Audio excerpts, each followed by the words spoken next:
just come down from the Isle of Skye. I'm no very big and I'm awful shy, and the lassies shout when I go by, Donald, where's your trousers? Let the wind blow high, let the wind blow low through. Contrary to what one might expect, the land to the north of Aberdeen is flat and heavily cultivated, although on a clear day the mountains may be seen in the distance to the west.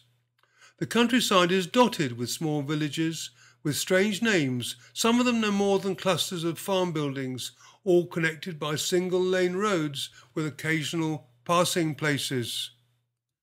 Linbar McRae decided to take one such road back to the village of Auchnagat, which was just a little more than a cluster of farm buildings, having a main street, a spar shop and a library.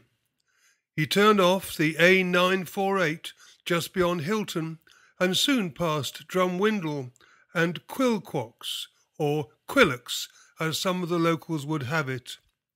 The tyres of his old van hissed on the wet tarmac, and the whole vehicle vibrated when a wheel dropped into the occasional pothole. Just as he was passing the 30-mile-an-hour sign on the edge of Skelmaneye, the engine died and the vehicle came to a halt. "So what's going on?" said Mary. "You think I was born yesterday? This is the oldest trick in the book." Linbar looked towards her. Her chin was tilted upwards and the light of the single street lamp touched on the curve of her cheek. He said nothing. Truth to tell, his deviation from the main road was not entirely unintentional. He knew there was nowhere in the 5 miles between Ellon and Mary's father's house where they might stop even for a moment. And once in the village, every curtain would be twitching to see who had come back from the dance with who. Linbar and Mary together, tongues would wag. Linbar was 23 years old. He had been born in the bedroom of the McRae Croft, a typical Aberdeenshire farm cottage, joined at the hip to a granite farm building at the end of a mile of unmade road. Mary had moved into the big house 2 years before with her father who, it was rumoured, had made a fortune running a club down in Edinburgh. The very word club conjured up images of sin and depravity in the minds of the wifies of Auchnagat. "What do you think?" said Linbar. "You think I just pull up in the middle of the road, here, and grab you, right under this streetlight?" "Well, you're not even on the right road," said Mary. "You knew then?" he retorted. There was a brief silence as they re-evaluated their positions. 1 minute they were cruising gently through the Scottish countryside, looking forward to the excitement of physical contact, although each had their own idea about what that contact would actually involve. Now they were sitting silently looking through the windscreen of a broken-down van, rain hammering on the roof, temperature falling, and 1.5 miles from home. The unspeakable had been spoken.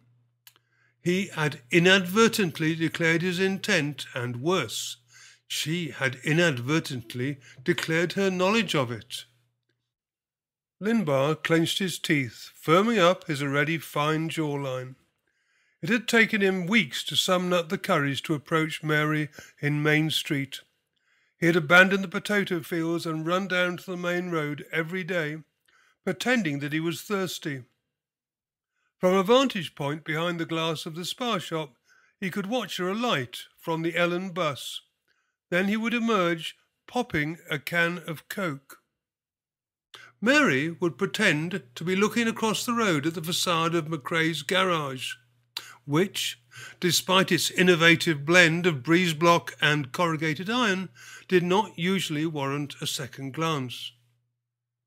The direction of her gaze did, however, have the double benefit of exposing her perfect left profile while indicating her complete lack of interest in such a country hick. The garage was owned by Linbar's uncle, and so on some occasions he would stroll into the dark interior where Callum McRae could generally be found hitting bits of agricultural machinery with a large hammer. If Callum was surprised by Limbar's sudden interest in things mechanical, he did not show it, acknowledging the presence of his nephew only by a grunt between hammer blows. This suited Limbar, who had to wait for some time in the gloom of the workshop if the bus was late.